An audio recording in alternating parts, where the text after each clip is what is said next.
Alors, bonsoir tout le monde. Bienvenue à cette réunion du Conseil municipal du 27 février 2023. En débutant, je dois dire que la ville de Dieppe reconnaît que la terre sur laquelle elle tient ses activités fait partie du territoire ancestral, traditionnel, non cédé des Mi'kmaq.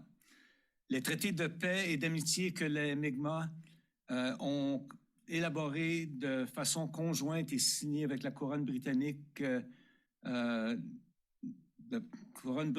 pendant le 18e siècle s'appliquent à ce territoire. Les traités n'abordaient pas la question de territoire ou de ressources, mais reconnaissaient en fait le titre de Mi'kmaq et établissait des règles concernant ce qui devait être des relations durables entre les deux parties. Alors, encore une fois, bonsoir et bienvenue à tous. On va appeler la réunion à l'ordre et nous avons une confirmation du quorum et demande de conflit ou déclaration de conflit d'intérêt. Rien reçu de ce côté-là. Merci. Alors, on va continuer avec l'adoption de l'ordre du jour proposé par le conseiller Thibodeau, appuyé par la conseillère Turgeon-Roy, que l'on accepte l'ordre du jour tel qu'il a été présenté. Sur la question. Aucune question. Alors, ceux qui sont en faveur de la résolution, signifient-le par un oui, ou de l'avis contraire par un non. La résolution est adoptée telle que présentée. Ça nous amène au point numéro 7 et ce soir, on a un 7.1 que je vous demanderais, un 7.1A que je vous demanderais d'ajouter avec la visite que nous avons de notre illustre, un citoyen illustre de Dieppe qui est évidemment, comme tout le monde sait, un ministre responsable des affaires municipales. Alors, Monsieur le ministre, ça nous fait plaisir de vous recevoir ce soir.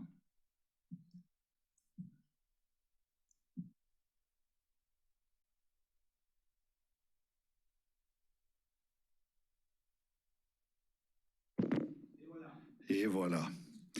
Ben, bonjour tout le monde. C'est ma première fois devant le nouveau conseil. Donc, premièrement, je vous félicite, puis continuez le beau travail. Je suis ici spécifiquement ce soir pour reconnaître une personne qui a fait beaucoup pour la ville de Dieppe. Ça met dans mes notes, ça fait au-delà de 30 ans, mais je crois que ça fait bien plus longtemps qu'il travaille au Nouveau-Brunswick, puis il fait du beau travail. Donc, au nom de la province du Nouveau-Brunswick, il fait un grand plaisir d'être parmi vous afin de reconnaître un individu qui a donné de son temps et son énergie envers notre communauté. Notre maire, Yvon Lapierre, récipiendaire de la médaille du Jubilé de platine de la reine Élisabeth II, qui fut créée afin de rendre hommage à sa défunte reine, au service qu'elle a rendu au Canada tout au long de sa vie, ainsi qu'aux gens du Nouveau-Brunswick, qui, comme elle, se sont mis au service de façon exemplaire. Il n'y a certainement pas un individu qui mérite cet honneur plus que notre maire, qui est l'exemple parfait d'un individu qui se met au service des autres. Puis, monsieur le maire, puis si je vous le permets, Yvon, un individu que, dès que j'ai commencé comme chef de cabinet à Bernard Lord, dans les années 2000, les années 2000, tu avais une vision pour Dieppe. Lorsque j'ai devenu PDG ou sous-ministre dans le gouvernement Hallward, on a fait une nouvelle succursale de l'École Nouveau-Brunswick. Tu avais une vision pour Dieppe. 22, 23 ans après, que moi je t'ai connu, ta vision continue. Puis pour ça, moi je te remercie personnellement d'avoir été un individu qui a été un mentor, qui m'a aidé au conseil, mais qui a aidé aussi pour la réforme de la gouvernance locale. Tu étais un individu qui était là pour le Nouveau-Brunswick. On a vu des succès de la réforme. C'est pas encore fini. On a beaucoup de choses à faire. Je vais déposer un projet de loi ce printemps, donc j'ai besoin de votre appui aussi. Mais Yvon, t'es un bon papa. J'ai encore vu tes enfants tout en fin de semaine. Puis ils parlent tellement bien de toi, puis ils ont toujours un sourire. Donc pour moi, et au nom de la province du Nouveau-Brunswick, là je vais lire plus officieusement, pour votre service exceptionnel dans le domaine municipal et pour votre leadership dans la communauté de notre province. Monsieur le maire, Yvon Lapierre va recevoir la médaille du Jubilé platine de la reine Élisabeth II. Félicitations.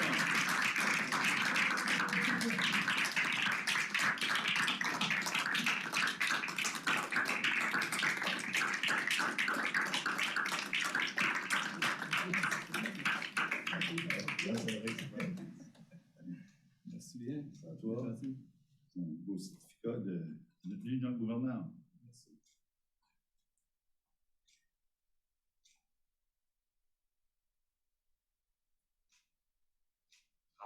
On fait un autre.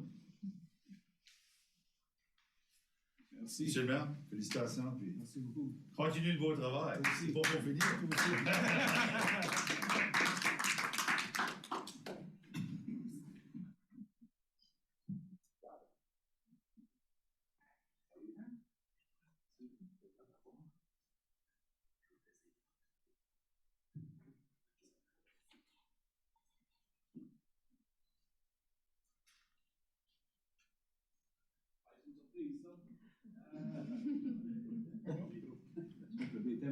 J'avais éteint mon micro. C'est une surprise. Eh bien, on continue. Évidemment, c'est l'item régulier du 7.1 qui est la demande de renseignement des membres du conseil municipal envers le service régional de Kodiak. Et nous avons, comme toujours, notre représentante, Madame l'inspectrice, Madame Arsenault-Farah. Bonsoir, bienvenue. Ça s'en vient, là, ça s'en vient. Et voilà. Bonsoir, merci beaucoup, Monsieur le maire, puis félicitations pour l'honneur que vous venez juste de recevoir. Merci bien. Je vais essayer d'être aussi souriante, mais je peux pas être aussi intéressante, je pense. Si vous me permettez, je voulais juste vous amener quelques faits dans les dernières semaines des progrès d'enquête qu'on a faits. Puis aussi prendre le temps de passer quelques messages publics informatifs pour les gens. Depuis le 6 février, j'ai commencé à regarder les montants de dossiers qu'on avait concernant les vols de véhicules dans la région du Grand Moncton. Puis là, je peux vous rapporter que dans ces 3 dernières semaines-là, on avait eu 14 qui avaient été rapportés, manquant dans la région. Ça m'a fait gratter aller voir dans les dossiers pour voir c'était quoi les circonstances autour de certains de ces vols-là. Puis je peux vous dire que dans 8 des 14 cas, les gens avaient soit les clés dans le véhicule ou qu'on ne pouvait pas trouver les clés. Alors, c'était pas certain où étaient les clés. Un cas sur 14, il y avait eu quelqu'un qui avait vraiment cassé dans le véhicule puis qui avait joué avec l'allumage électronique. C'était un plus vieux camion dans les 90. Puis les autres véhicules, on est en train d'essayer de déterminer c'était quoi la cause puis comment que le vol s'est arrivé. Je vous apporte cet effet-là parce qu'on se demande tout le temps comment est-ce qu'on peut faire pour prévenir les vols. Ce ne sont pas toutes possibles de les prévenir, mais la majorité, on pense que si on prend toujours des moyens pour sauvegarder notre véhicule, on va diminuer les chances. Sur certains des dossiers que j'ai lus, c'est que des fois, on arrête vite faire une commission, on pense qu'on va être 1 ou 2 minutes à l'intérieur d'une résidence ou quelque chose, puis c'est comme un crime d'opportunité que ça donne que quelqu'un qui passe, pouf, embarque dans le char puis il est parti. Alors, je fais juste un rappel aux gens, si vous commencez vos véhicules le matin pour les chauffer parce qu'il fait moins 25, je vous comprends, barrez le véhicule. So, commencez-les, barrez-les, gardez les clés avec vous autres. Puis, quand vous faites des commissions, c'est ça, comme gardez toujours votre véhicule de barré. À cet effet, un des vols qu'on avait vu, c'était le 10 février, un tracteur Kubota qui avait été volé sur la rue Champlain. Je dis pas qu'il y avait les clés dedans, là. Pas ça, pas celui-là, parce que j'ai pas lu le détail. Mais je vous signale que le 10 février, on avait un tracteur qui a été volé sur la Champlain. C'était vraiment un tracteur très cher. Puis le 20 février, la GRC à Kodiak, on a reçu des renseignements qui nous a menés dans le coin de Scoudouc. On a appelé nos collègues dans la région du détachement de Shediac pour l'appui à l'enquête. Il y a un mandat de perquisition qui a été écrit, puis on a été sur une propriété sur la route 132 à Scoudouc, puis on a retrouvé le tracteur. Un homme de 31 ans puis une femme de 29 ans ont été arrêtés, puis eux autres auront une comparution au mois de juin pour ce cas-là. On a eu 2 autres cas que j'ai vu des succès.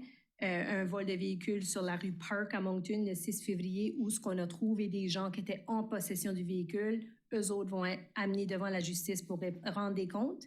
Puis un autre du 15 février, c'est un vol de véhicule qui était arrivé sur la rue Spruce. Puis on a trouvé les individus dans le bout de Irish Town en possession du véhicule.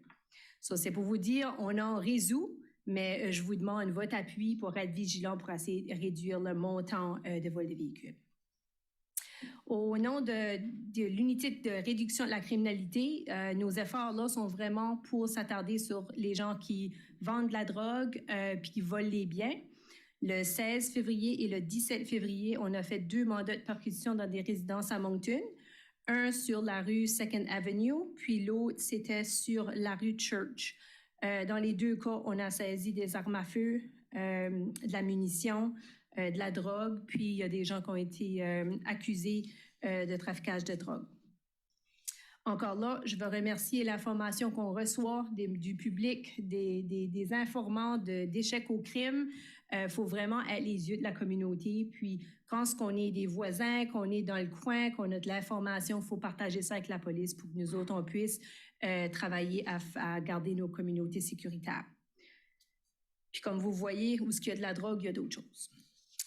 La section des enquêtes criminelles des généraux, juste à signaler, vous avez probablement vu ça, que le 23 février, on avait été dépêché un incident où un individu était blessé par balle sur la rue Lutz.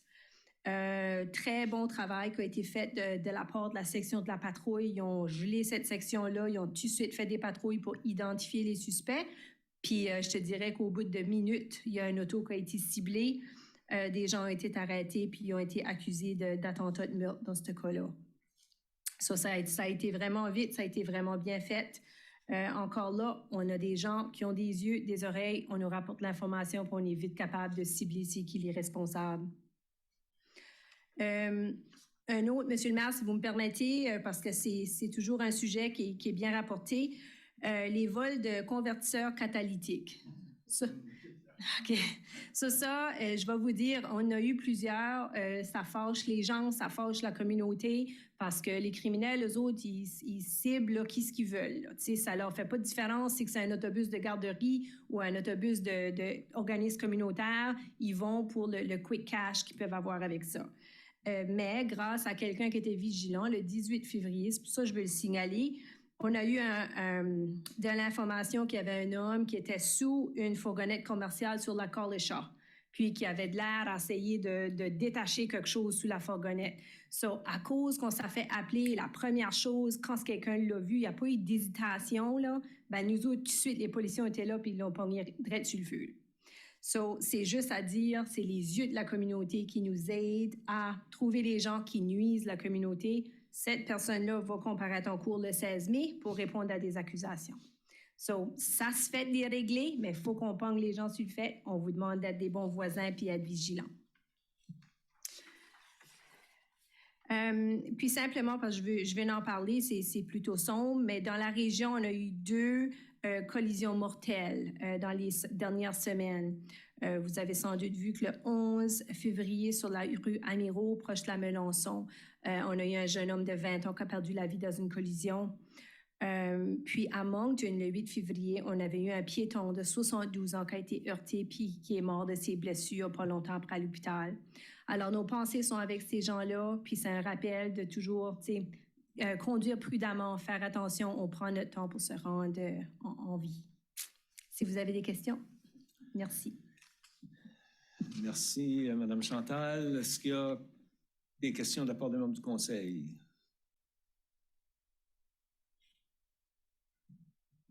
Une fois, 2 fois, 3 fois, vendu. Merci toujours pour vos excellentes présentations et pour le travail que la GRC fait dans notre communauté. Alors, passez le mot aux officiers qu'on apprécie bien ça. Certainement. Et comme toujours, vous êtes bienvenus de demeurer sur place, mais si vous devez partir, on comprendra que vous êtes pas mal occupé.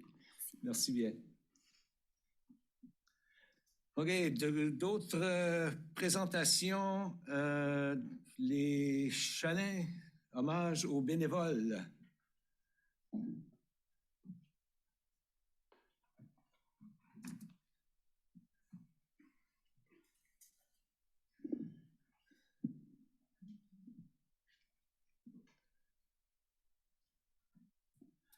Donc, bonsoir, Monsieur le maire, membre du conseil.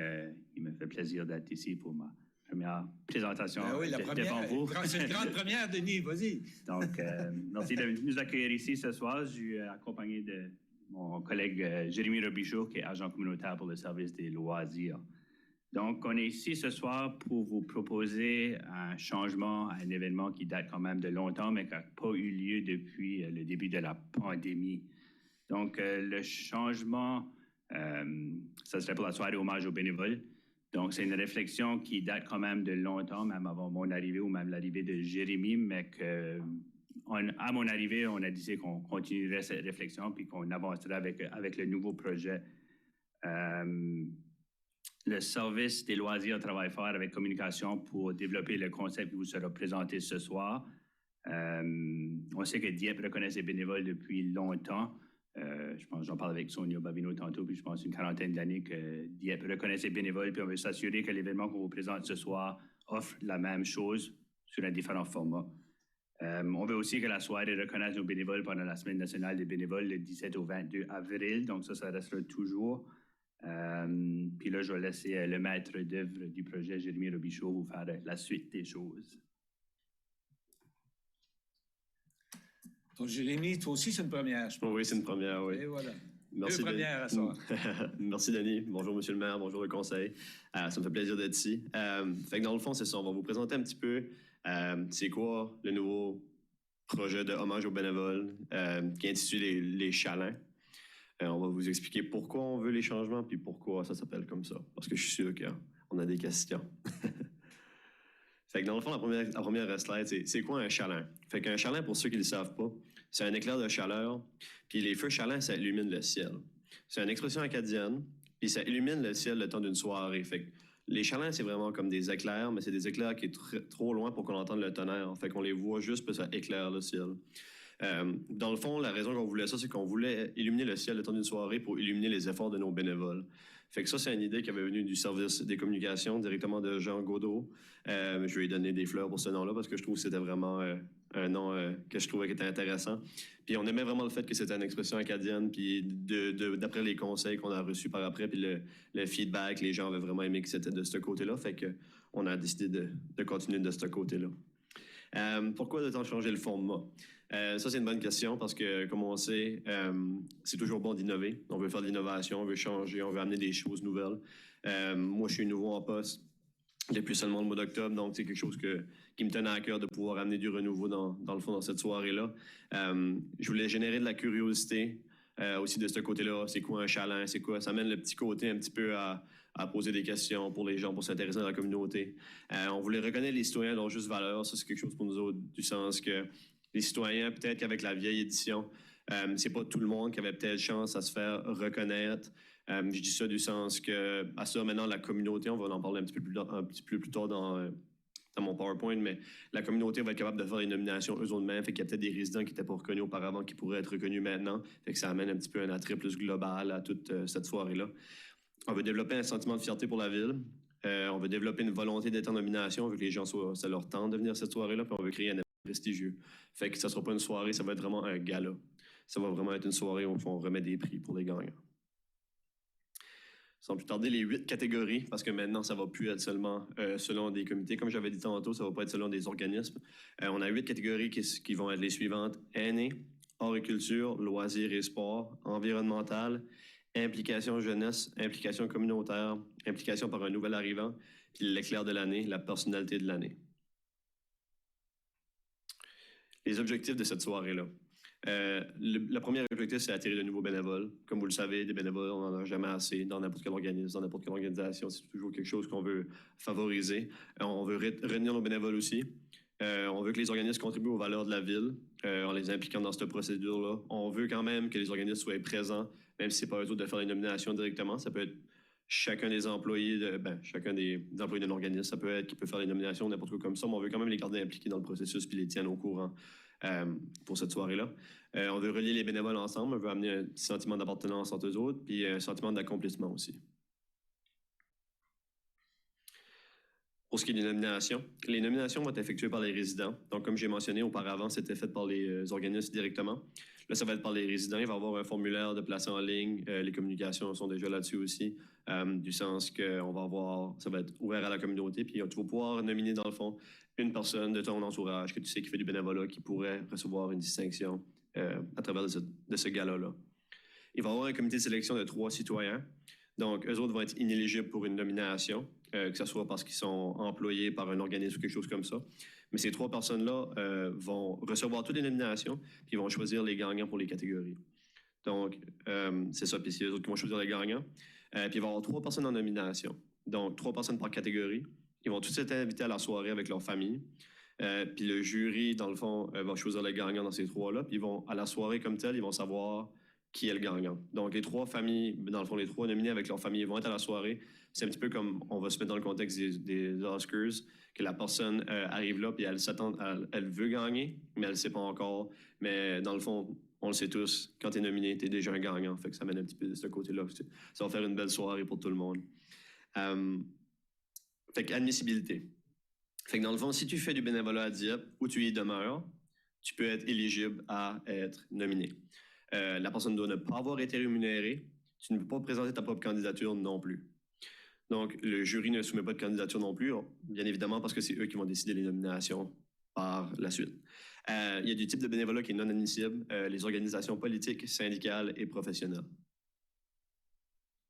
Il peut y avoir une soumission par année par citoyen. Donc, admettons que moi, je veux soumettre le nom à quelqu'un, je ne peux pas soumettre le nom à 10 personnes. C'est seulement moi, je suis la personne qui nomine, donc je nomine une personne, puis c'est mon quota pour l'année. À chaque année, tu peux nominer quelqu'un, mais on ne veut pas que les citoyens commencent à nominer trop de gens, parce qu'après ça, on veut que tout le monde ait la chance d'avoir un droit de parole par rapport à ça.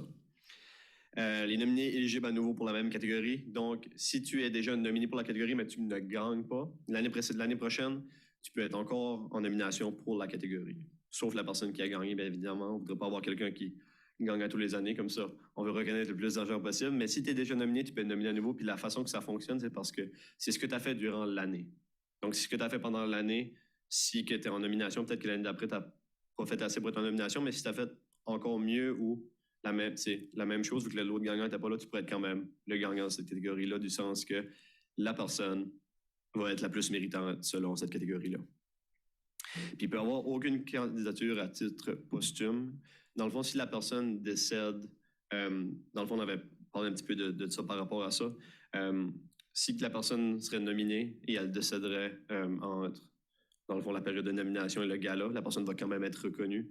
Mais si la personne est déjà décédée avant la période de nomination, sa candidature ne sera pas éligible. Pour ce qui est des critères d'évaluation, l'engagement bénévole, dans le fond, les heures données, diversité des actions et années d'implication vont être comptées là-dedans. La reconnaissance du milieu, la portée des actions, le nombre de personnes touchées et l'impact des actions à long terme. Les défis rencontrés envers leur engagement, donc s'ils ont eu des choses qui ont quand même eu de la difficulté, qui ont traversé à travers leur implication. L'inspiration, l'influence positive par expérience et connaissance, le modèle, dans le fond, ont-ils été un bon modèle, puis comment est-ce qu'ils ont inspiré les gens de la population. L'innovation, amener la nouveauté dans la communauté, pas seulement faire les mêmes choses toujours. Puis l'inclusion, qui est un point super important de nos jours, d'avoir promu l'équité, le respect et l'acceptation des différences, puis d'avoir fait un milieu respectueux et valorisant pour tous lors de leurs actions de bénévolat. C'est la fin de ma présentation. Je vous ouvre la parole pour des questions et commentaires. Merci. Questions, commentaires de la part des membres du Conseil?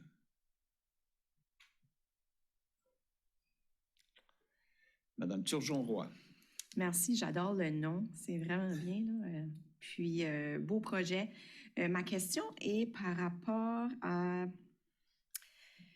On a-tu déjà... Puis ça peut-être pas rapport au rapport. Peut-être quelqu'un peut me répondre, mais on a-tu déjà pensé à avoir un centre de bénévolat pour gérer les bénévoles au niveau de la communauté? Parce que je vois qu'on s'accapare de ce projet-là au niveau de la reconnaissance, mais sais que c'est important que la Ville le fasse, mais on a-tu déjà pensé d'avoir un centre de bénévoles? Parce qu'on en a beaucoup, puis ça a toujours été géré par les organismes, là. Je suis quand même nouveau, puis je laisse les Luc, si Peut-être tu c'est veux. pas... vu que c'est votre première fois, peut-être j'aurais pas dû poser la question là. C'est correct. Mais je suis laisse juste ça. curieuse, vu qu'on est au début du projet, je veux juste voir comme...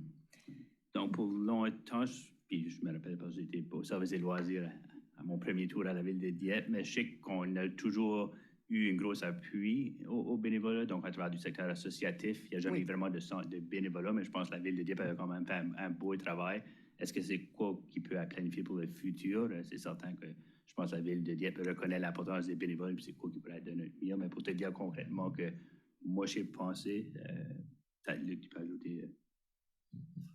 Peut-être ce que je peux ajouter, c'est qu'on est en train de revoir notre approche de l'accréditation des organismes.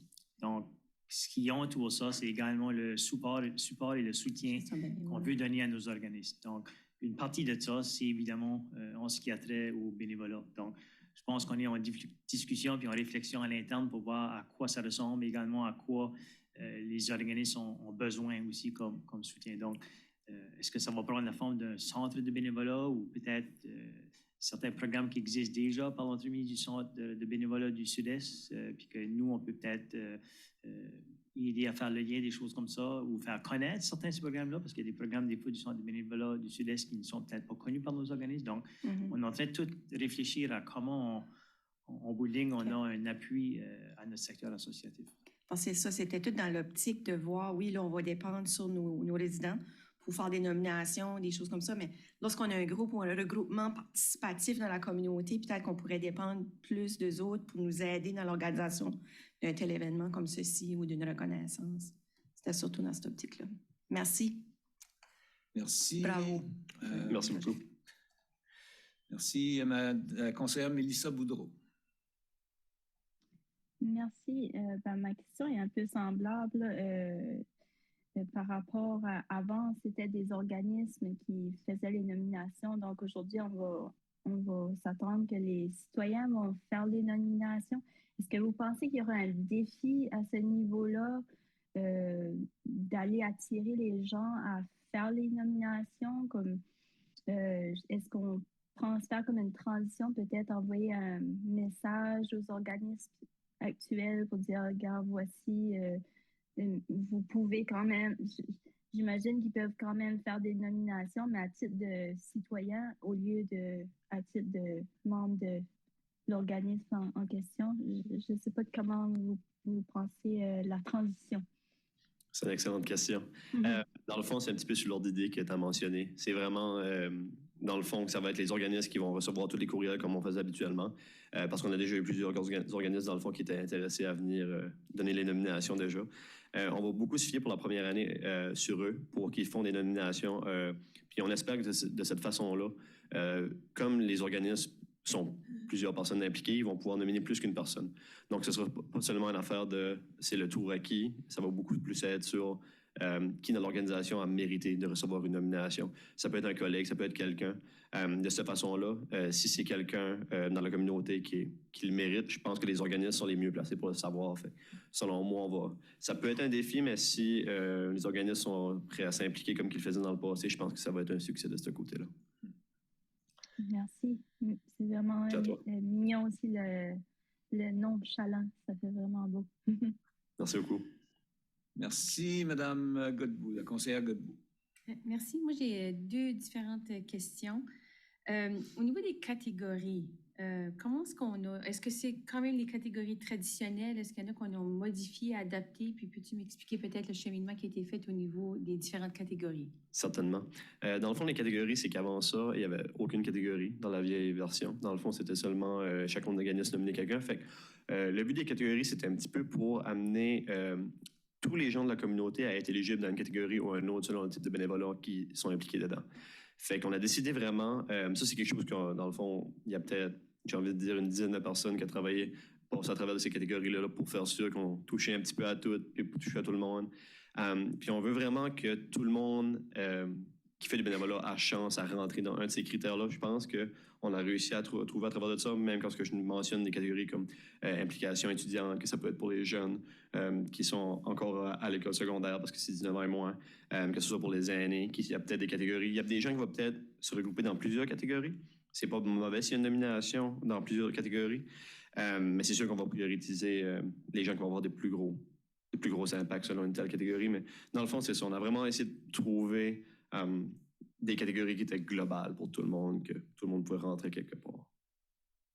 Il y a une catégorie que j'aurais aimé voir, par exemple. Je ne sais pas si à un moment donné, vous allez l'avoir dans vos critères ou d'autres choses, mais ça serait peut-être l'aspect de promouvoir la langue française, le vivre en français dans la communauté, vraiment faire cette promotion-là. Ça pourrait peut-être être une catégorie à un moment donné que vous pourriez considérer ou ajouter pour faire valoriser les gens dans notre communauté qui, effectivement, font la promotion de la langue française pour notre communauté.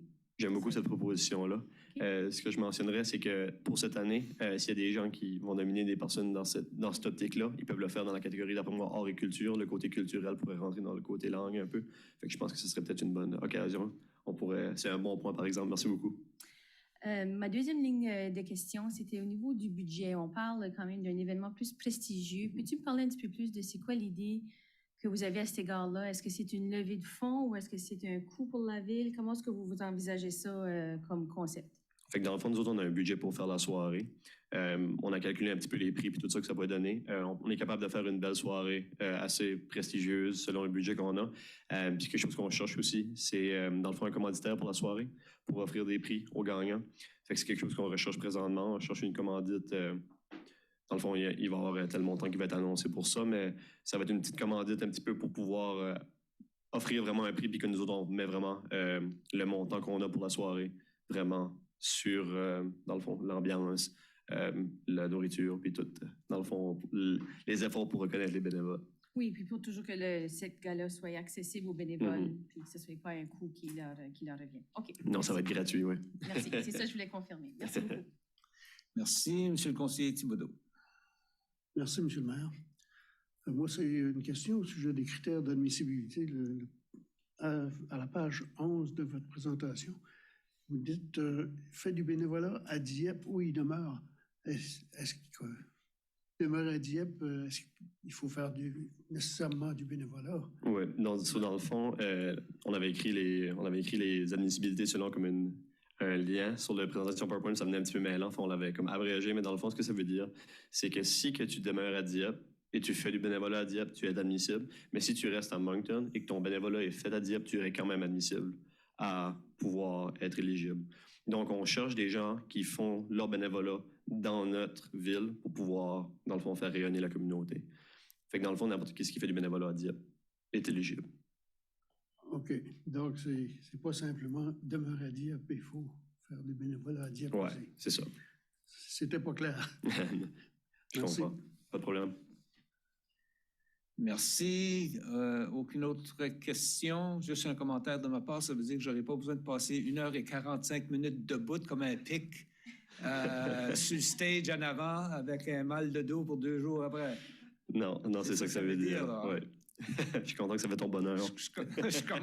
Tu fais ça fera mon bonheur. Si c'est tout bien accepté, ça fera mon bonheur, bien sûr.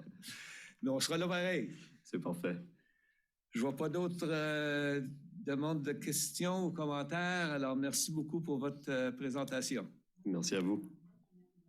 C'est ça, ben oui, pour des rookies, là, ils ont bien fait ça. Alors, prochain item, présentation du côté immigration, mise à jour des activités. Notre expert local sur la question, Mme Émilie Haché. Émilie, bonsoir. Bonsoir, Monsieur le maire et membres du conseil. C'est aussi ma première fois ce soir. Je pense que c'est une soirée des premières. Une soirée de première. J'ai juste une petite ajout à faire rapidement. Je vais juste m'assurer que j'avais une petite faute, là. Puis j'y vais.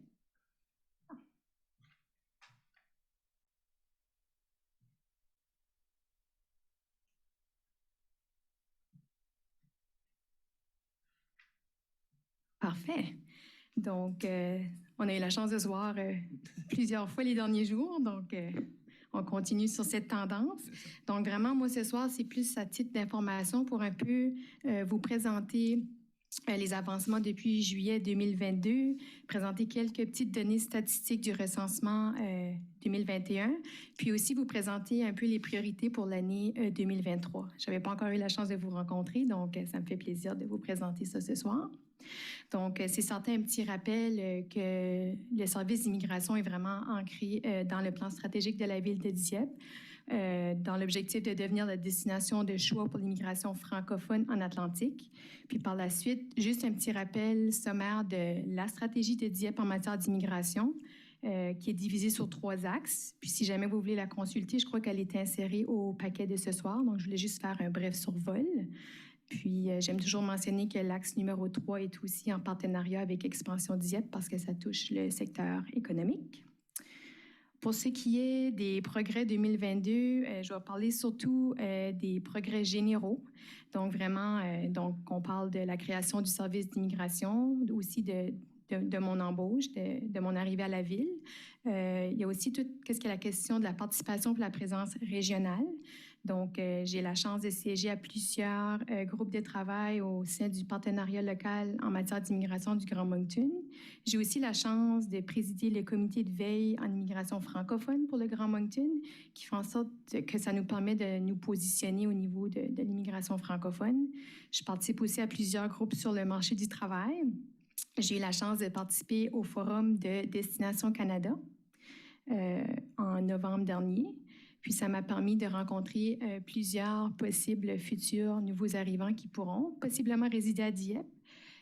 Par la suite, on a aussi eu le protocole d'entente qui a été fait avec Immigration, Réfugiés, Citoyenneté Canada en partenariat avec Expansion Dieppe. Plusieurs collaborations qui ont été faites avec nos associations ethnoculturelles et nos associations aussi qui sont fournisseurs de services tels que le CAFI. Par exemple, pour l'organisation de la soirée Monde en Fête, on les a appuyés, puis on a aussi assuré une présence à ce niveau.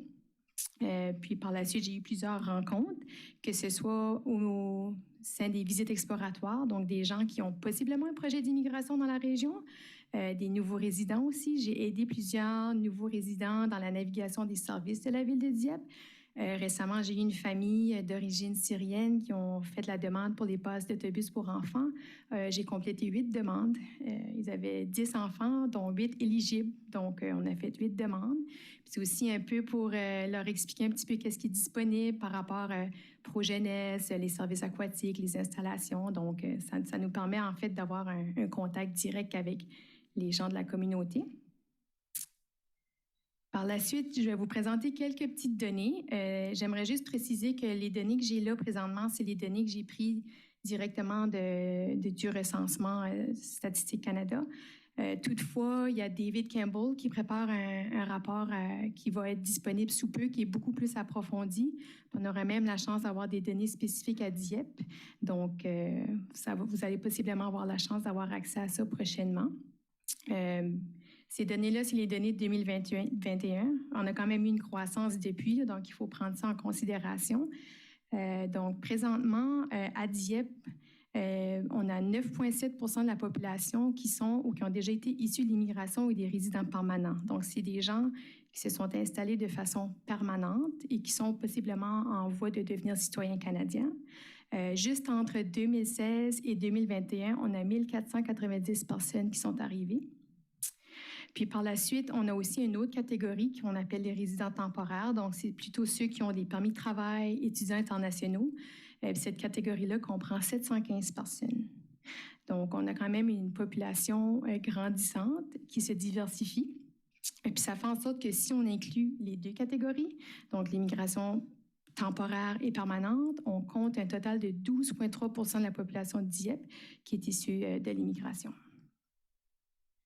J'ai un petit tableau ici juste pour vous montrer un peu l'évolution du pourcentage de la population immigrante.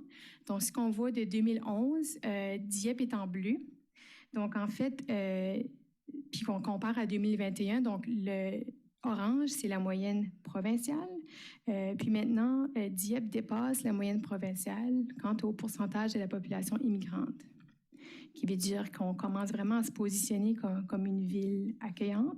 Puis normalement, avec les dernières données de 2022, je pense que le chiffre va être encore plus grand. Par la suite, au niveau des lieux de naissance de la population immigrante présentement, la partie où on a le plus de nouveaux arrivants, c'est l'Asie. Donc, les pays puis les régions qui sont nommées ici, c'est selon Statistique Canada. Donc, on a l'Asie, l'Afrique, l'Europe et les Amériques. Donc, on se diversifie. Puis, au niveau des 3 principaux lieux de naissance de l'ensemble de la population immigrante, donc là, on va parler vraiment de tout ce qui est temporaire et permanent. On a les Philippines, l'Inde et les États-Unis pour 2021. Puis parmi les immigrants récents, qui est des derniers 4 ans, on a les Philippines, l'Inde et le Maroc. Au niveau de qu'est-ce qui est les minorités visibles, selon les derniers recensements, à noter que les catégories que je présente ici, ce sont les catégories du recensement. Donc, on a 10,6% de la population qui fait partie des populations des minorités visibles. Donc, c'est quand même des chiffres qui grandissent. C'est des chiffres à prendre en considération, puis c'est des chiffres qui appuient aussi la stratégie de Dieppe en matière d'immigration. Au niveau des priorités pour l'année 2023, c'est certain qu'on va continuer à mettre en place les actions de la stratégie en matière d'immigration. On va continuer les collaborations internes et externes. Donc, c'est certain que j'ai la chance de travailler avec différents groupes au sein de la ville de Dieppe, que ce soit avec les communications, ressources humaines, même avec Expansion Dieppe. J'ai vraiment la chance de collaborer avec plusieurs niveaux de service pour pouvoir s'assurer que tous les objectifs de la planification stratégique avancent. On a aussi l'équipe du service d'immigration qui va s'agrandir. Puis, on veut aussi mettre en place une offre de services au niveau de la navigation, la communication, qu'est-ce qu'on offre pour pouvoir offrir un meilleur service de qualité à la population immigrante. Quelques journées thématiques qu'on veut possiblement organiser des activités autour pour cette année. On a le 21 mars qui sera la Journée internationale de l'élimination de la discrimination raciale. Le 21 mai qui est la Journée mondiale de la diversité culturelle pour le dialogue et le développement. Le 27 juin qui est la Journée canadienne du multiculturalisme. Le 1er août qui est la Journée de l'émancipation. Puis on a aussi la semaine de novembre qui est la Semaine nationale de l'immigration francophone. Certaines collaborations qui vont continuer pour l'année 2023 et présence externe, c'est certain que le partenariat local en matière d'immigration, on va continuer d'assurer une présence de mon côté et aussi aux côtés d'Expansion Dieppe pour l'entrepreneuriat. Partenariat du marché du travail du Sud-Est dans le groupe de l'attraction. Comme que j'ai précisé au début, les organismes d'aide à l'établissement, groupes et associations ethnoculturelles, de continuer à avoir des rencontres, de voir comment, ici à Dieppe, on peut appuyer certaines initiatives qui ont lieu dans la communauté ou même d'inviter des initiatives dans la communauté, d'assurer une présence aux différents salons de l'emploi qui touchent les nouveaux arrivants du Grand Moncton et les étudiants internationaux, puis de continuer aussi une présence soit internationale ou même régionale, telle que Mission de Destination Canada. Est-ce que vous avez des questions ou des commentaires? Merci pour la présentation. Questions, commentaires de la part des membres du Conseil? On va commencer avec Mme Turgeon-Roy. Merci beaucoup pour la présentation. J'ai une question au niveau de tes statistiques, là, 715 personnes étant des résidents non permanents, là. Certainement, ça touche beaucoup les étudiants internationaux, certainement. Puis, on a un pool ici à Dieppe là, avec le CCNB. C'est quoi notre vision au niveau de la rétention de ces étudiants-là dans notre communauté? Ils sont là, justement, pour venir certainement travailler, s'établir. Est-ce qu'il y a des projets? Est-ce qu'il y a quelque chose en place où on les rencontre? Est-ce qu'on a des discussions, des dialogues avec eux autres? En fait, toutes les actions qui sont liées à la rétention font partie de notre plan stratégique de Dieppe en matière d'immigration. C'est des discussions que j'aimerais avoir prochainement parce qu'en fait, mon rôle cette année, c'était vraiment de rencontrer tous les groupes, les associations, puis de voir un peu comment on peut collaborer à mettre ces efforts-là en place. Puis c'est certain que la présence que j'ai dans tous les groupes aussi de discussion nous permet aussi d'entendre un peu qu'est-ce qu'il y a les besoins. Donc, je peux dire que je suis encore un peu à l'écoute, puis prochainement, on va aussi se mettre à l'action, là. Parfait. Puis je continue sur le même point, ça vient à quand ce que tu as mentionné, là, juste ton implication au niveau des partenaires du marché du travail du Sud-Est, Corporation 3+, expansion d'IEP aussi. Fait que ça serait le fun dans les dialogues, dans vos conversations, de vraiment inclure ou d'impliquer ces jeunes-là ou ce bassin d'étudiants-là qui sont là justement pour venir en aide au développement économique puis devenir des résidents. Parler pour, oui, tout à fait. OK. Parler pour, je suis très d'accord. Oui. Parfait. Merci. Merci. Merci. Autre question, Mme Godbout. Merci, M. le maire. Merci pour la présentation. C'est une observation aussi, et peut-être une invitation aussi, quand tu penses à tes réflexions. Lorsqu'on était à la dernière soirée, là, le vendredi soir, qu'on était sortis autour du feu pour l'accueil des nouveaux résidents, c'était vraiment, c'est vraiment un appel à la population en général. Hein. C'est notre communauté. On doit être accueillant envers nos nouveaux arrivants. On a chacun et chacune un rôle à jouer.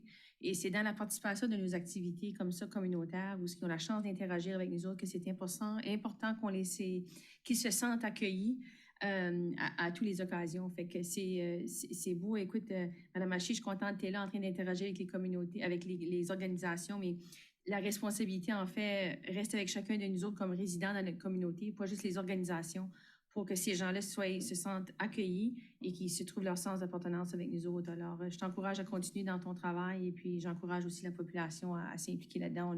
On a tous un bout à faire de chemin là-dedans pour l'aider. Oui, merci. Je suis très d'accord. C'est vraiment un travail de tous les partis, en fait. Oui, de tous les partis prenants.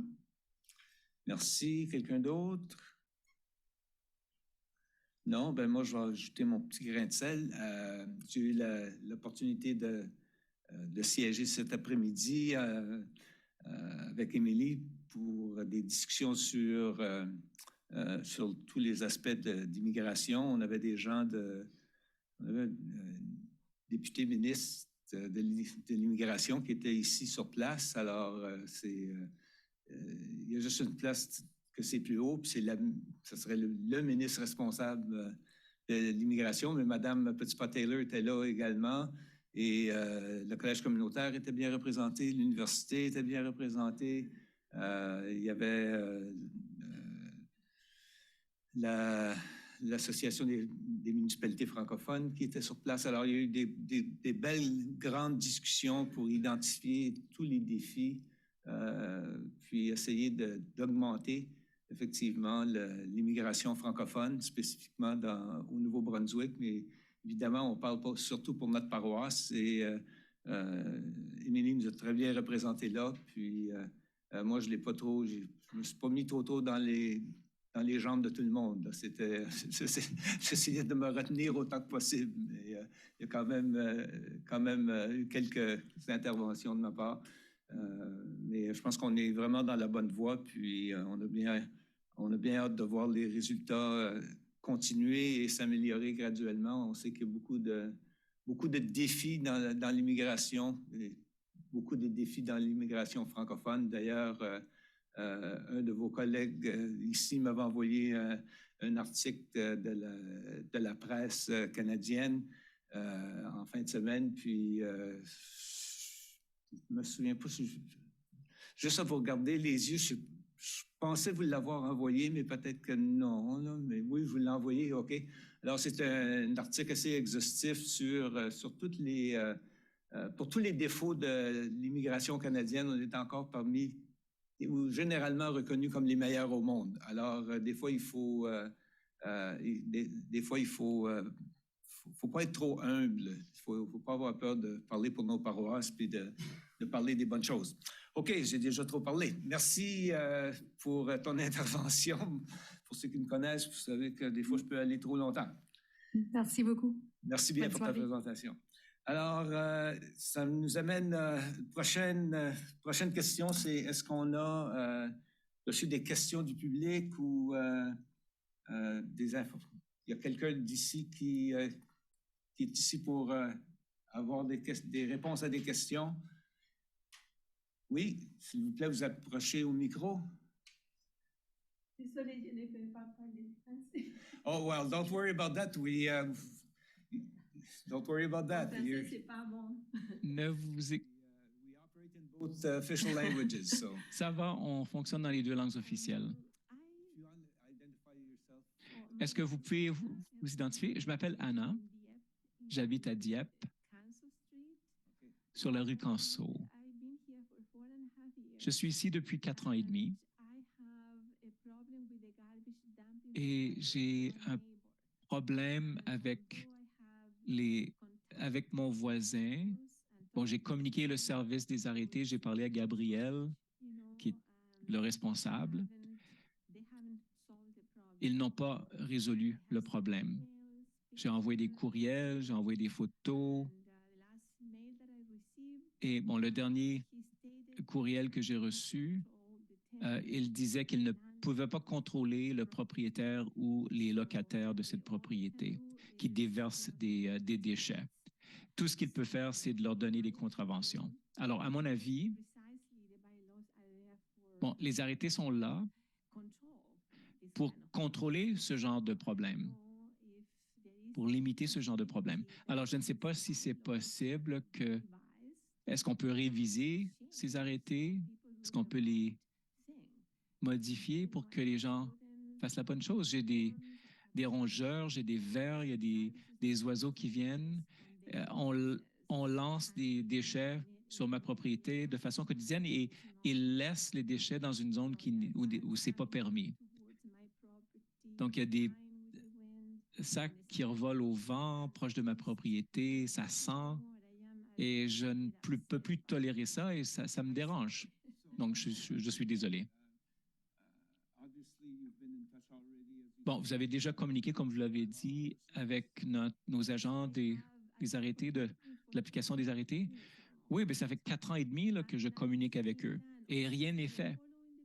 Donc, ils nous disent, oui, on suit les procédures, on regarde le dossier, on ne peut rien faire à part donner des contraventions. Donc, ma question, c'est, est-ce qu'il y a d'autres choses que la Ville peut faire pour contrôler cela? À mon avis, le propriétaire, c'est lui qui a dit aux locataires où mettre leurs déchets et ce n'est pas le bon endroit. Tout ce qu'il a besoin de faire, à mon avis, c'est d'acheter 3 bacs et c'est un quadruplex. Donc, il doit acheter 3 bacs, un pour le recyclage, un pour les déchets biologiques et l'autre pour les déchets. Au lieu que d'avoir des sacs qui revolent tout le temps. Quand j'arrive chez moi, je ne comprends pas. Je n'ai jamais eu ce problème-là avant. Je suis venu à Dieppe en croyant que j'allais avoir une belle vie reposante, mais ça n'a pas été le cas à cause de ce problème. Et, bon, il déverse aussi de la neige sur ma propriété, tous les débris des arbres. Je suis devenu un dépotoir. Est-ce que vous pouvez laisser votre nom et votre numéro de téléphone à ce monsieur-ci qui est juste à côté de vous? Et nous allons faire un suivi avec ce monsieur ici et lui va s'en occuper. C'est sa responsabilité et je suis sûr que vous allez avoir de ses nouvelles ou un de ses représentants. Et on va faire davantage de choses. Donc, on va passer de la parole aux actes. Merci bien.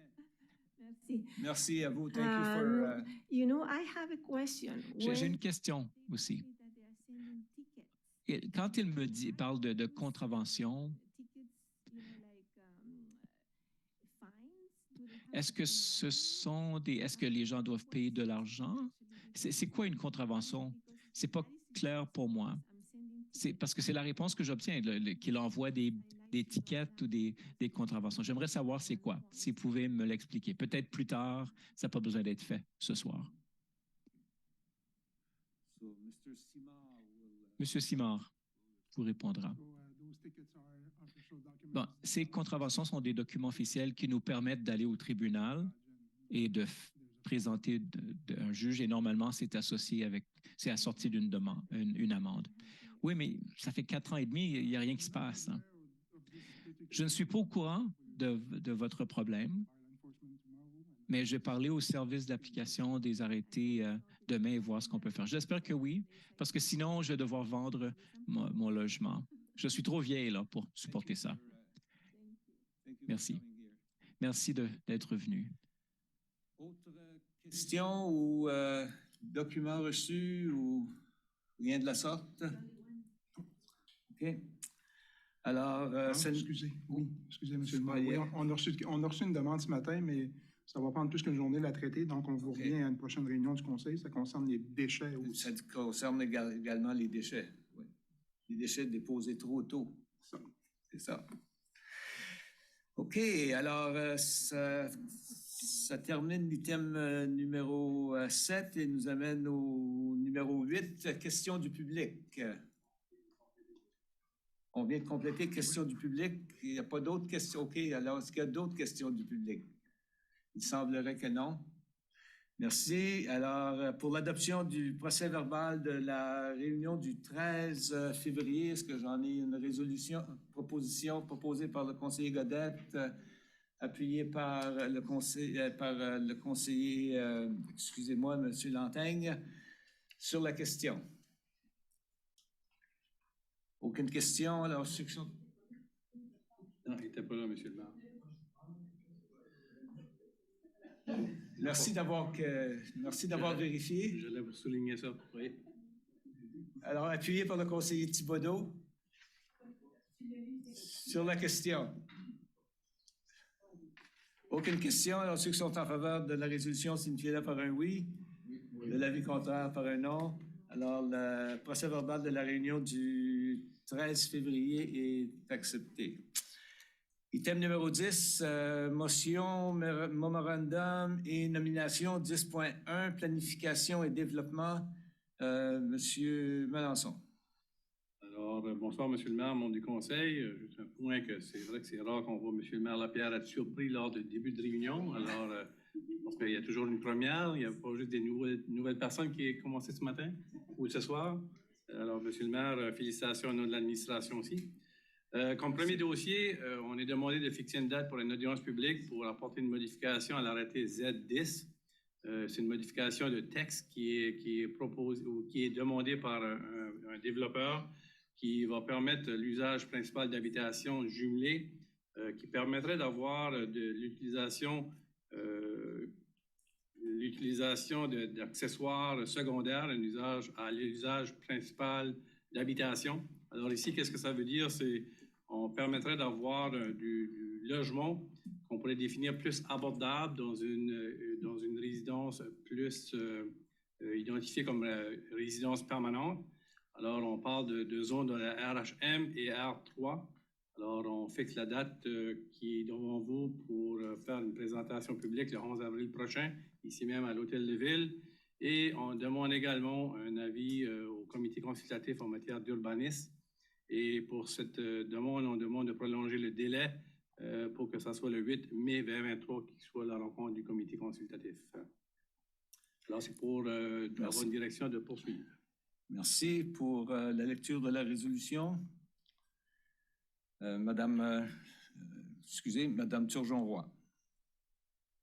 Monsieur le maire, que le conseil fixe une audience publique le 11 avril 2023 à 19h à l'Hôtel de Ville de Dieppe en vue d'entendre les objections à la modification proposée au texte de l'arrêté de zonage Z-10-2021 et que le conseil demande l'avis écrit du comité consultatif en matière d'urbanisme et prolonge le délai prévu sous le paragraphe 110.3 de la loi sur l'urbanisme au 8 mai 2023. Je le propose, Monsieur le maire.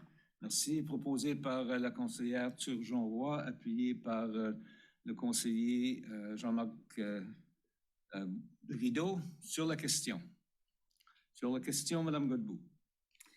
Oui, juste une question de suivi. Alors, les zones R, HM et R3, généralement, présentement dans la ville, se situent où? Je sais qu'on peut le voir sur une map, là, mais c'est à plusieurs différents... C'est très éparpillé à l'intérieur de la ville, hein, si j'ai bien compris. M. Girard. Oui, donc merci pour la question. Oui, effectivement, les zones RHM et R3 sont quand même assez réparties.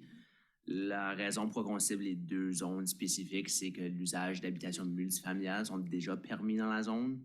Donc ici, on parle de potentiellement avoir une densité maximale avec la proposition de 4 logements à l'intérieur d'une structure, là. Donc, Ça a été à la demande d'un développeur qui voyait effectivement, il y a beaucoup de demandes des gens qui aimeraient avoir ce forme de développement-là. Donc, dans les zones RHM et dans les zones R3, on permet déjà une habitation multifamiliale, mais quand on divise un terrain pour avoir qu'est-ce qu'on appelle un semi-détaché, qui est séparé par un mur mitoyen, on ne permettait pas de logement accessoire souterrain. Donc, ici, ça va nous donner l'opportunité d'encadrer la proposition puis de faire en sorte que nos inspecteurs puissent faire les inspections nécessaires, de faire en sorte qu'ils sont en bonne et due forme. Si je comprends bien, la modification aussi permettrait donc que c'est ouvert à plusieurs autres développeurs avec des terrains similaires dans les mêmes zonages. Effectivement. Merci. Merci. Autres questions? Je ne vois pas d'autres questions. Alors, ceux qui sont en faveur de la résolution, signifiez-le par un oui. Ou l'avis contraire par un non. La résolution est adoptée telle que présentée. Merci bien. Monsieur Melançon au 10.2.1. Alors, vous avez devant vous une recommandation pour un revêtement de sol pour la patinoire à Uniplex. Alors, dans le processus budgétaire, on avait identifié ceci comme un élément au budget 2023.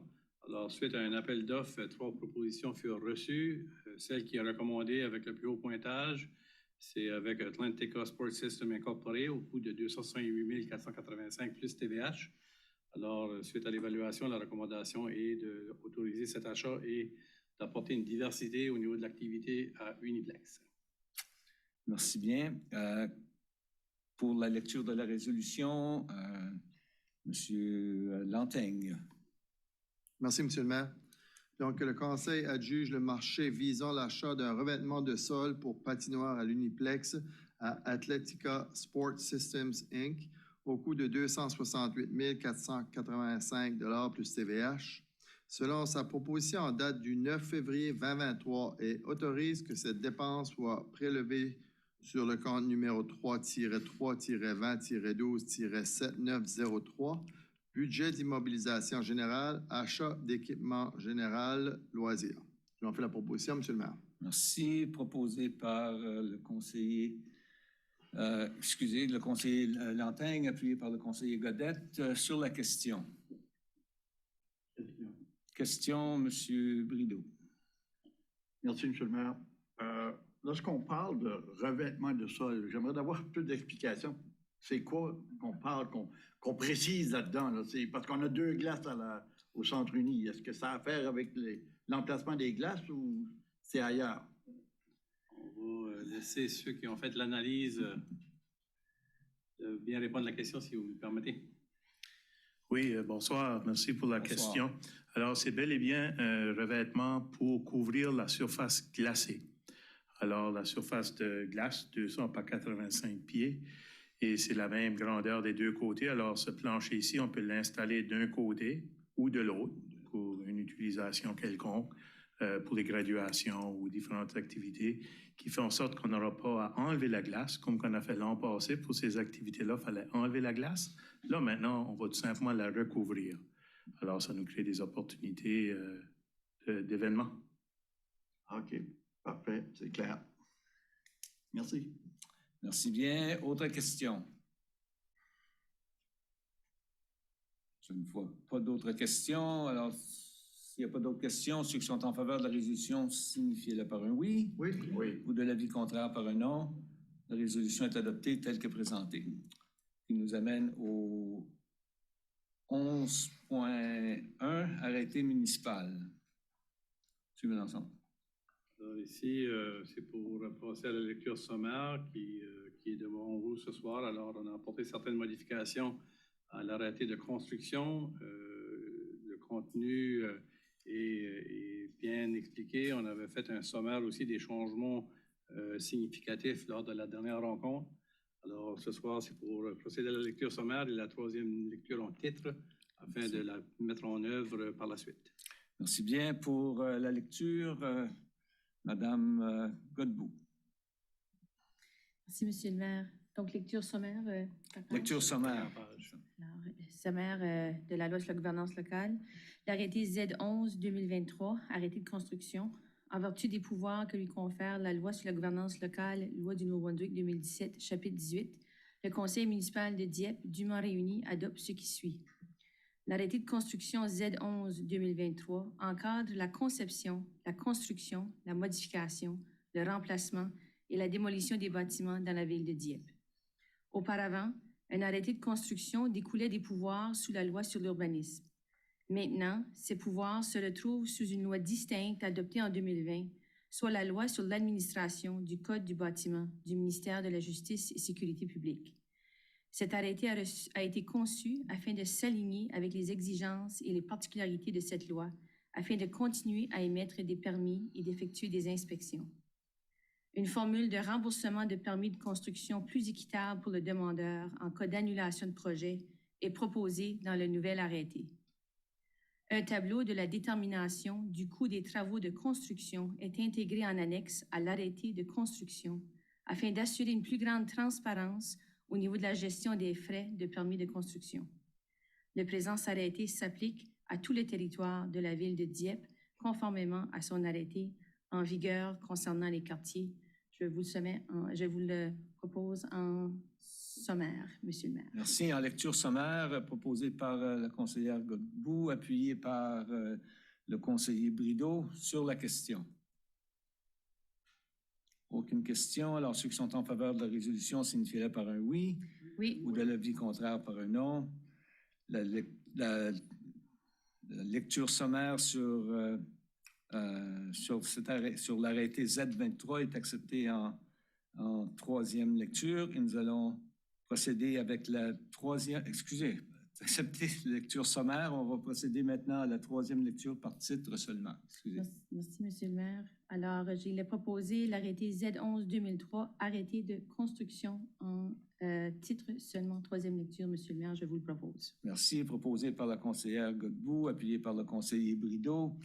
Sur la question, toujours aucune question. Alors, ceux qui sont en faveur de la résolution... Non, Mme Boudreau, Mme conseillère Boudreau. Excusez-moi. Allô? Que j'ai pas été assez rapide avec le piston tantôt.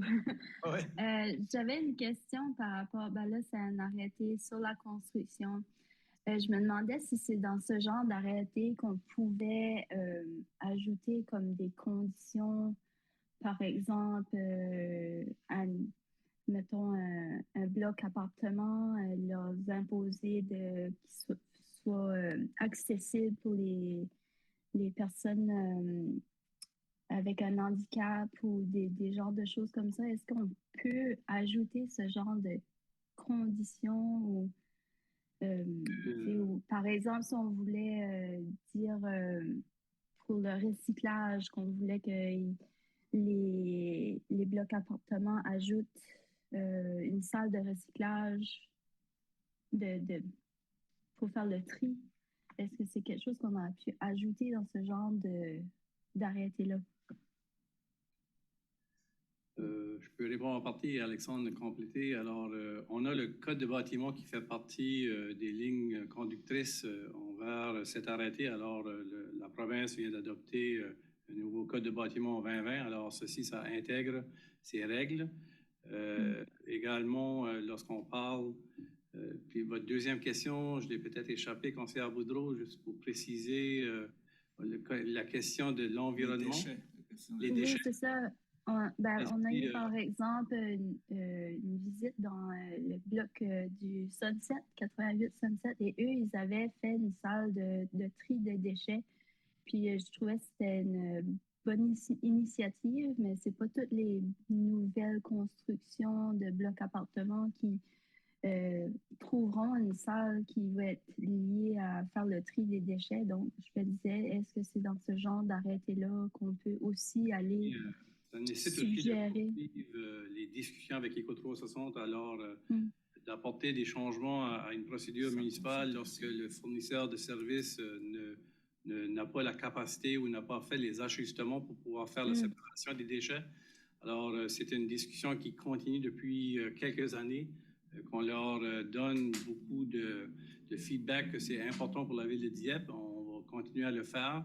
Mais avant d'implanter ou mettre de l'autorité sur ceci, il faut que le fournisseur de services puisse offrir ce service-là. Alors, je sais qu'il y a des stratégies de leur part qui ont été mises en œuvre avec le taux du tonnage plus élevé pour les blocs appartements. Je pense qu'il faut aller une étape plus loin et l'imposer comme le projet que vous avez cité là, comme exemple, qui font un beau travail. Alors, on doit continuer à travailler avec Éco 360, puis peut-être qu'Alexandre a d'autres choses à complémenter. Là. Non, c'est tout. Vous l'avez bien fait le sommaire. OK, merci beaucoup. Merci. Alors, s'il n'y a pas d'autres questions, ceux qui sont en faveur de la résolution signifient par un oui. Oui. L'avis contraire par un non. Alors, l'arrêté Z11 est accepté en troisième et dernière lecture. Ce qui nous amène au 11.2, l'arrêté Z23 sur le comité consultatif en matière d'urbanisme pour la ville de Dieppe. Lecture intégrale, ça pourrait être long. Juste une page. Pardon? Juste une page. Juste une page. Vous l'avez raccourci pour nous tous. Merci. Alors, pour cette résolution, M. Thibodeau. Merci, M. le maire. Arrêté Z23-2023. Arrêté constituant un comité consultatif en matière d'urbanisme pour la ville de Dieppe. Le conseil municipal de la ville de Dieppe édicte, conformément aux dispositions de la loi sur l'urbanisme LRNB 2017, chapitre 19, est constitué pour la ville de Dieppe un comité consultatif en matière d'urbanisme formé de 7 membres.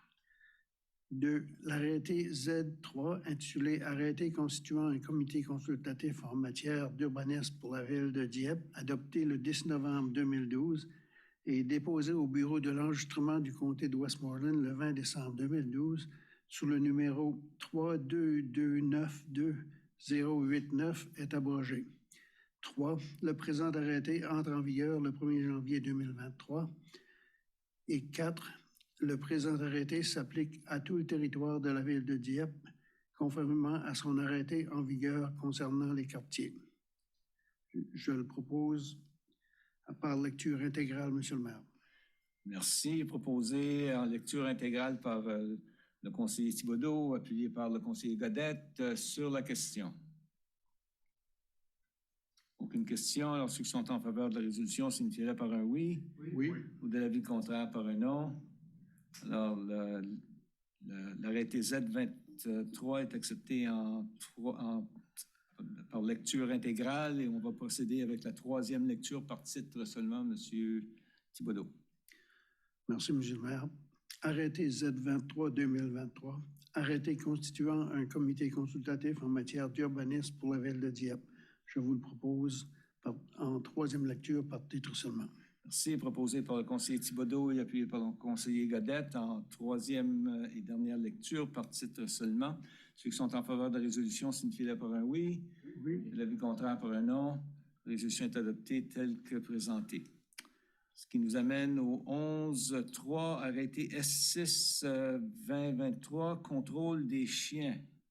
Alors, la lecture du sommaire sur la loi sur la gouvernance locale selon l'article 15.2.3. Pour procéder avec cette lecture, Monsieur Lantaigne va se risquer. Puisque j'aime les chiens. Merci, M. le maire. Donc, en lecture sommaire, loi sur la gouvernance locale, article 15.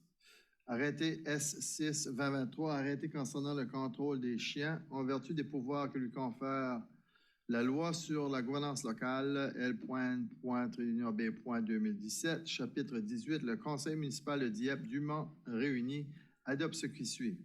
Les articles de l'arrêté S6-2023 demeurent inchangés par rapport à ceux énoncés dans l'article S6-2019, adopté le 12 novembre 2019, à l'exception de la modification suivante au paragraphe 3.9 intitulé « Responsabilité des propriétaires ».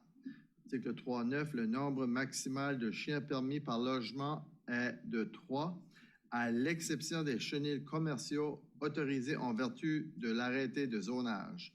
Le présent arrêté s'applique à tout le territoire de la ville de Dieppe, conformément à son arrêté en vigueur concernant les quartiers. J'en fais la proposition en lecture sommaire, M. le maire. Merci. Proposé par le conseiller Lantaigne, qui est appuyé par le conseiller Brideau sur la question. Sur la question, Mme Godbout. Merci.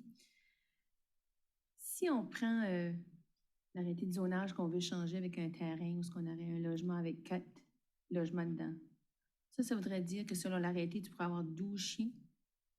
Ou est-ce que c'est par lot, si tu parles logement? J'essaie juste de comprendre comme quand on a le nombre maximum par logement et 3. Je voulais juste comprendre ce que ça veut dire en termes de qu'est-ce qu'on fait là. Oui, la réponse est oui. C'est 3 par logement. Oui, oui.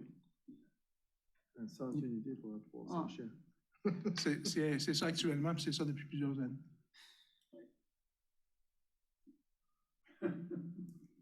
Les chances que ça arrive, c'est une autre question, mais évidemment. Ben, moi aussi, en tout cas, je trouve ça beaucoup. J'ai des plaintes parce que c'est pas assez. Ah, c'est beaucoup. Ça fait, Non, mais moi, ça, c'est l'exemple de quand on parlait de la densification, là, qu'il faut qu'on pense à nos arrêtés aussi, là, qu'est-ce que ça veut dire, que ça représente. Là. Ça, pour moi, c'est un exemple parfait. Là. Comme, quand ce que tu vas densifier pour avoir plus de personnes dans un plus petit milieu, ça a ses avantages, mais ça a ses inconvénients. Ça, pour moi, si j'étais un résident dans un quelque chose comme ça serait un inconvénient pour moi. C'est ça que je veux dire. C'est un commentaire, je suis sûre que je ne suis pas la seule là, dans la ville. Je dis juste que je trouve ça 12, là, ça serait comme... Puis tu appelles pour plein dans la ville, puis ils disent non, c'est permis. Tu serais comme, OK. J'ai rien contre les chiens, là. On est bien eu longtemps. Envoyez-moi pas vos courriels, j'aime bien les chiens.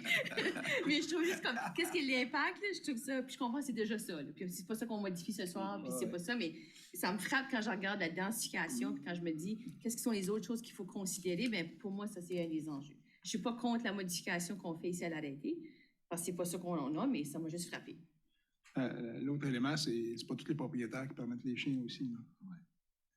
Ouais, mais quand tu les permets, c'est là que tout le monde va, fait que tu es dans la bâtisse sous ce qu'il y en a 12. C'est ça que je veux dire. Et M. le maire, lorsque l'arrêté ici avait été révisé avec le nombre de chiens, ça avait été un débat autour de la table aussi. Si je me rappelle bien, la recommandation était 2 chiens et le conseil était à 3. Par différentes, les résidents qui avaient intervenu dans le processus de l'audience publique. Le public a toujours raison. Juste une petite histoire historique. Autre question, commentaire? Sinon, excusez-moi, M. Brideau. Permettez-moi de faire juste un commentaire, une anecdote. Maintenant, dans une région résidentielle, là, les chicanes de voisins, maintenant, changeant ça de côté pour les chicanes de chiens, ça serait toute une histoire à régler. Un bel orchestre.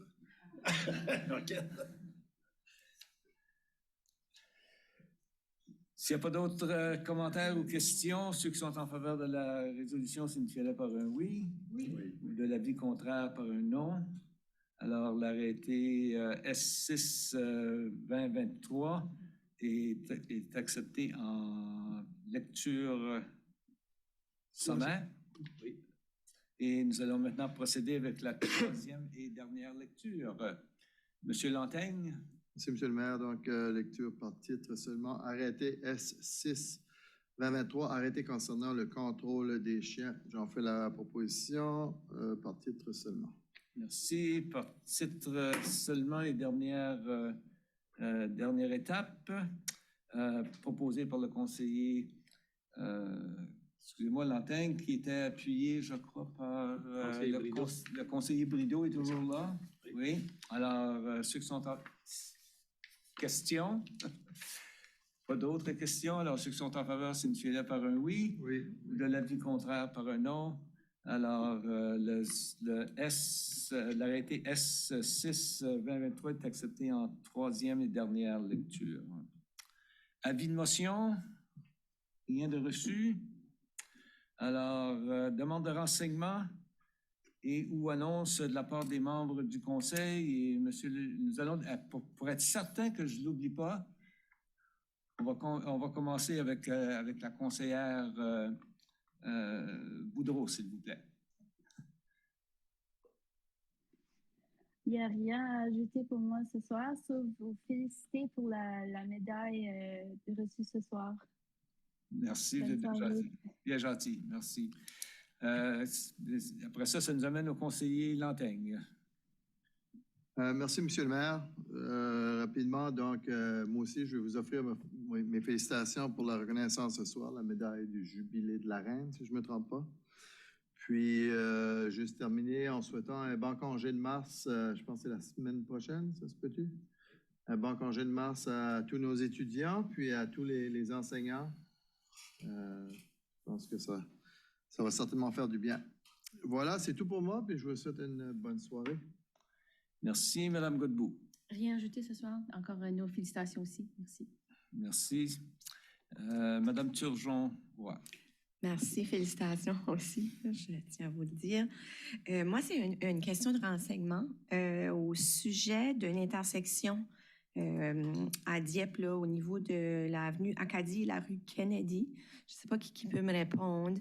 Je ne sais pas s'il y a déjà eu une analyse de fait sur les arrêts dans ce coin-là. Est-ce qu'on a déjà considéré de faire un arrêt à 3, surtout les gens qui venaient de la Laurier et la rue Acadie et Kennedy, là, ça fait comme une rencontre.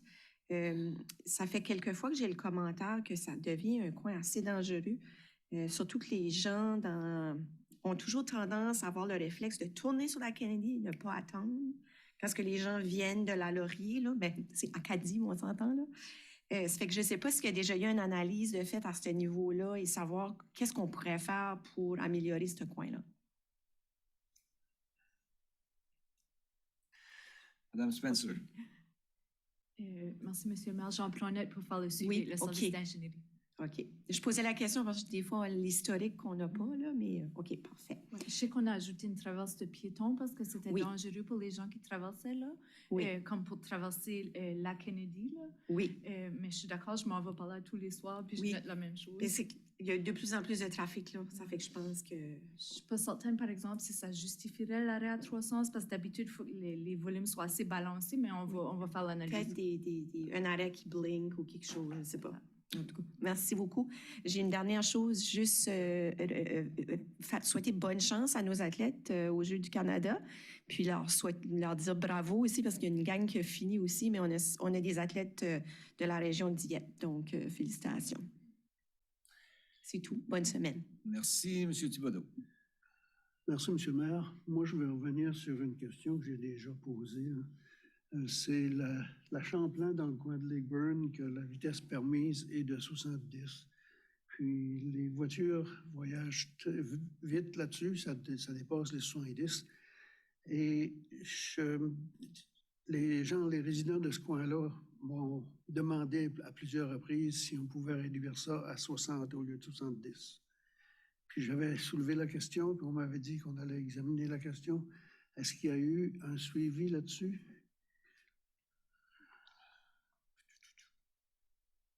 Je ne sais pas si M. Cormier est en ligne, mais je ferai le suivi avec le service d'ingénierie sinon. Là. Il est en ligne, oui. C'est vrai. Vous m'entendez? M. Cormier, bonsoir. Oui, bonsoir. Merci pour la question. Merci. Oui, c'est bon. OK. Je vais refaire le suivi avec mon équipe. Je pense qu'il y a eu une vérification. Ça se peut que ça date d'une couple d'années passées. Je sais que la vitesse a été réduite à 60, pas loin de l'aviation. Mais pour la section plus loin, je vais vérifier avec mon équipe. OK, parce que les gens craignent de marcher là parce qu'il n'y a pas de trottoir, puis il n'y a pas de sentier non plus. Alors, avec les voitures qui voyagent là, puis on a éliminé le service d'autobus dans ce coin-là, donc les gens marchent. Puis c'est dangereux. Alors, je pense que si on tient compte de tout ça, on a réduit de 60 à 50 sur le marais, puis il y a des larges pistes de marche et des trottoirs sur un bout. Alors, je pense que ça mérite une attention particulière à Lakeburn. Merci. Merci. Bien, je vous souhaite mes félicitations aussi pour votre reconnaissance. Merci. Merci. Monsieur Brideau. Monsieur le maire, je n'ai rien rajouté ce soir, excepté de lever mon chapeau à notre maire pour cette décoration, cette médaille. Félicitations. Merci bien, Monsieur Godette. Merci, Monsieur le maire. Pareil comme moi, je voulais te féliciter pour tes accomplissements. Puis c'est tout. J'ai rien d'autre à ajouter. Merci. Merci bien. Oui, moi aussi, je voudrais signaler, évidemment, et encourager tous nos jeunes qui participent aux Jeux du Canada à Lille, des belles performances, particulièrement avec l'équipe de patinage de vitesse, mais beaucoup d'autres activités à venir au cours de cette semaine. C'est la deuxième vague. À part ça, c'est à peu près tout de mon côté à moi aussi. Je vous remercie pour votre collaboration habituelle et les gens que j'ai à remercier je vais remercier évidemment le ministre pour avoir pensé à moi, mais je voudrais surtout remercier tous les membres des différents conseils municipaux que j'ai eus à cette date, qui évidemment sont les joueurs les plus importants dans le processus de décision, mais aussi évidemment tous les employés de la municipalité qui nous guident, qui nous, des fois, nous ramènent à l'intérieur des lignes, puis quand on va trop loin à l'extérieur. Mais merci à tout ce beau monde pour toutes ces belles années. Puis c'est pas fini. Hang on to your hat. Merci. Bonne fin de soirée.